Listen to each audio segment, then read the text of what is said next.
तो आज इस वीडियो में हम तांजीरो के सभी फॉर्म्स के बारे में बात करने वाले हैं और वीडियो के एंड तक हम तांजीरो के सबसे पावरफुल फॉर्म को कवर करेंगे। डीमन स्लेयर बनने से पहले तांजीरो एक नॉर्मल लड़का था जो पहाड़ों पर अपनी फैमिली के साथ रहता था। उस समय बिना किसी ट्रेनिंग के भी तांजीरो का फिजिकल कंडीशन काफी अच्छा था। बड़े होते हुए उसने कोल बर्निंग टेक्निक सीखा और सामने के विलेज में वो जाकर कोल बेचता था ताकि वो अपने परिवार के लिए पैसा कमा सके। शुरुआत से ही ऐसा दिखाया गया है कि तांजीरो बहुत अच्छा फाइटर था। कॉम्बैट के लिए उसका स्ट्रॉन्ग एप्टीट्यूड था। उसके पास सुपर ह्यूमन कैरेक्टरिस्टिक्स भी थे, जैसे extra ordinary senses, immense will और ग्रेट इंटेलेक्ट। अपने इन एबिलिटीज की वजह से उसने गियू तोमियोका जैसे कैरेक्टर को भी आउटस्मार्ट कर दिया था, जो one of the strongest demon slayers में से एक था। उसने उस पर एक फेटल ब्लो किया था जो बिल्कुल इमोशन ड्रिवन था, जो ये शो करता है कि वो बिना किसी प्रॉपर ट्रेनिंग के भी खुद से भी ज्यादा स्ट्रॉन्ग अपोनेंट से लड़ सकता है। वीडियो शुरू करने से पहले मैं आपको स्पॉइलर अलर्ट देना चाहूंगा। अगर आपने डीमन स्लेयर की मांगा नहीं पढ़ी है तो इस वीडियो को आगे ना देखें। इसी के साथ हम तांजीरो के ट्रेनिंग फॉर्म से शुरुआत करते हैं। गियू से मिलने के बाद तांजीरो साकोंजी से मिलने जाता है, जिसने वाटर ब्रीदिंग बनाया था। साकोंजी उसे बताता है कि तांजीरो को सिलेक्शन एग्जाम पास करना पड़ेगा जो माउंट फूजी कसाने में होगा, तभी उसे डेमन स्लेयर कॉर्प ज्वाइन करने के लिए मिलेगा। फिर सुकोंजी उसे ट्रेनिंग देना शुरू करता है। इस ट्रेनिंग के बहुत से पार्ट्स थे जो तांजीरो को ये स्किल सिखाने के लिए थे जो एक तलवारबाज को आनी चाहिए। वो हैंड टू हैंड कॉम्बैट भी सीखता है। सुकोंजी उसे तलवार के साथ ऐसे ट्रेनिंग देता है कि तांजीरो को इसकी आदत हो जाए और उसे लगे कि इसके बॉडी का ही दूसरा एक पार्ट है।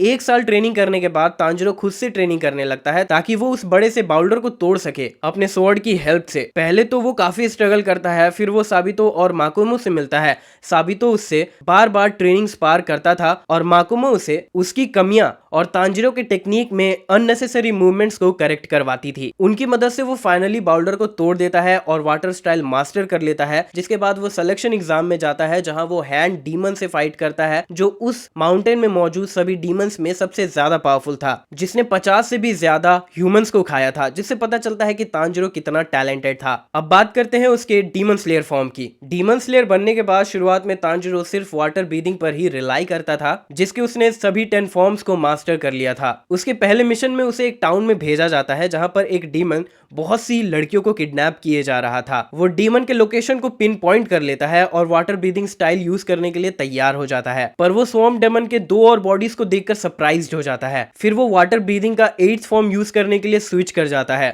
जिससे तांजीरो तीनों को हिट कर पाता है, लेकिन उसका अटैक उतना इफेक्टिव नहीं रहता। वो सिर्फ उनके आर्म्स को ही कट कर पाया था, पर इससे पता चलता है कि तांजीरो अपने वाटर ब्रीदिंग के साथ कितना अडेप्ट हो चुका था और कौन से समय पर उसे कौन सा फॉर्म यूज करना है इसकी समझ उसे बहुत अच्छे से हो चुकी थी। सुजुमारू और याहाबा के साथ एनकाउंटर में वो 2 डीमन जिसे मुजान ने भेजा था तांजीरो को मारने के लिए, तब तांजीरो वाटर ब्रीदिंग के डिफरेंट फॉर्म्स को यूज करता है और अपना एक कॉम्बिनेशन अटैक बनाता है 3rd और 6th फॉर्म से। तांजीरो का सबसे ग्रेट स्किल तो यही है कि वो जैसे अपोनेंट के साथ फाइट करता है वो उस हिसाब से ही अपने फाइटिंग स्टाइल को भी चेंज कर लेता है। सुजुमी मैंशन में वो फॉर्मर लोअर मून डेमन क्योगाई से एनकाउंटर करता है। तांजीरो अपने 9th फॉर्म का यूज करता है क्योगाई के ब्लड डेमन आर्ट को काउंटर करने के लिए और उसे हरा भी देता है। माउंट नातागुमो में तांजीरो लोअर रैंक 5 से काफी ज्यादा ओवरपावर्ड हो गया था। उसका 10th फॉर्म भी रूई को ज्यादा डैमेज नहीं दे पा रहा था, इसीलिए तांजीरो को कोई और सॉल्यूशन सोचना पड़ा। अब बात करते हैं हिनोकामी कागुरा का। जब तांजीरो रूई से फाइट कर रहा था तब तांजीरो ये समझ चुका था कि उसका वाटर ब्रीदिंग स्टाइल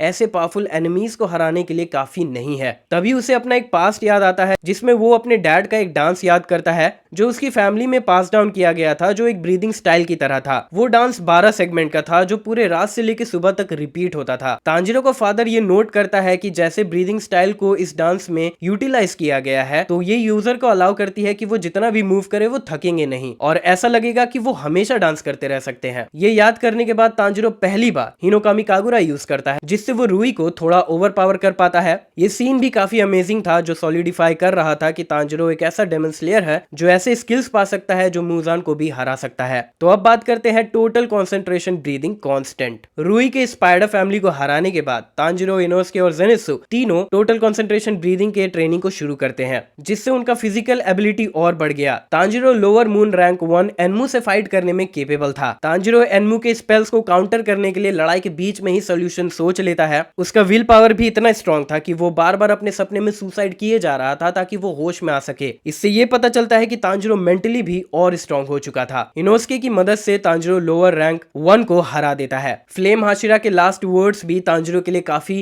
काम आते हैं, क्योंकि उसके बाद उसका विल और स्ट्रांग हो जाता है। एंटरटेनमेंट डिस्ट्रिक्ट आर्क में तांजिरो डाकी को टक्कर की फाइट देता है, जो अपर रैंक डेमन थी, जो काफी ज्यादा पावरफुल डेमन थी। वो 1 सेंचुरी से भी ज्यादा जिंदा थी और उसने बहुत से हाशिरास को मारा था। इस पॉइंट पर दाकी के लिए तांजिरो के पावर्स वैसे ही थे जैसे उसने हाशिरास को मारे थे। इंजर्ड होने के बाद भी तांजिरो तेंगेन की हेल्प करता है ग्योतारो से लड़ने में और फिर उसे हरा भी दिया डेमन स्लेयर के मार्क को अवेक करके। और ऐसा करने के बाद तांजिरो ऐसा डेमन स्लेयर बन गया जिसने अपर रैंक डीमन को मारा हो, और ऐसा कुछ 100 सालों में भी नहीं हुआ था। बाद में मिसूरी उसे बताती है कि अपर रैंक के साथ बैटल सर्वाइव करना 5 से 10 साल के ट्रेनिंग के बराबर है। अपर रैंक 4 के वीकर क्लोन के साथ बैटल करते हुए हानतेंगु का एक क्लोन नोटिस करता है कि तांजिरो बैटल करते हुए भी ग्रो कर रहा है और मरने की हालत पर तो और कर रहा है। सेम टाइम पर देखा जाए तो गेनिया और नेजुके के साथ मिलकर तांजिरो 4 अपर रैंक डीमन से लड़ रहा था और फिर वो हानतेंगु को भी मारने में कामयाब होता है। हाशिरा ट्रेनिंग आर्क के दौरान जो ट्रेनिंग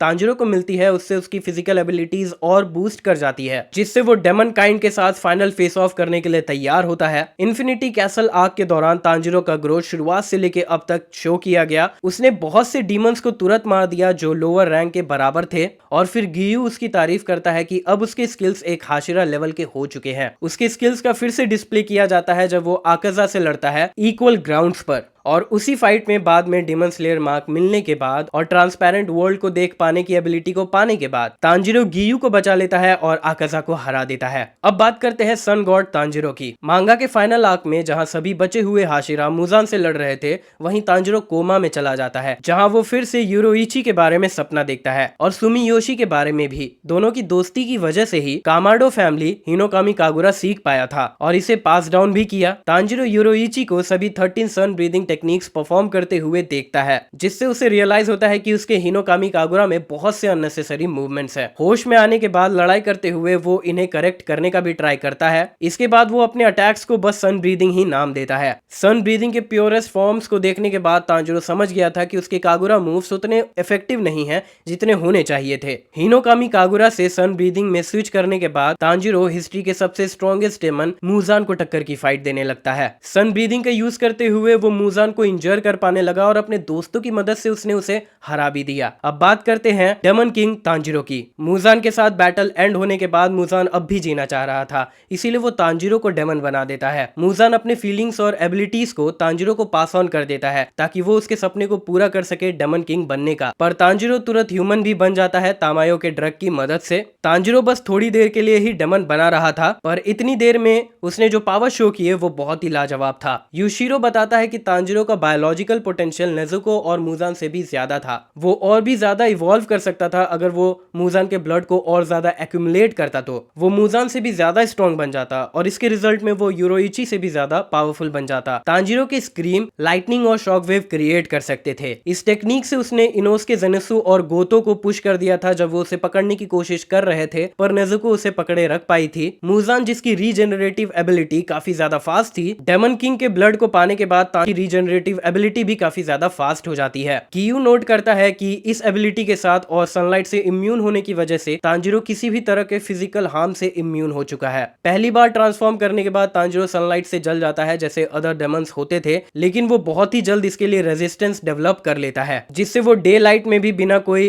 डैमेज लिए मूव कर पा रहा था। मुजान मरने से पहले नोट करता है कि ऐसा वो इसीलिए कर पा रहा है क्योंकि वो नेजुके के साथ ब्लड शेयर करता था। वो एक ऐसी डेमन थी जिसने सनलाइट को भी कॉन्कर कर लिया था, जिसकी एबिलिटी मुजान से भी ज्यादा थी। इसीलिए ये अज्यूम करना गलत नहीं होगा कि daemon king Tanjiro most powerful being था डेमन स्लेयर यूनिवर्स में। इसी के साथ ये वीडियो यहाँ खत्म होती है। चैनल को सपोर्ट करने के लिए सब्सक्राइब जरूर करें।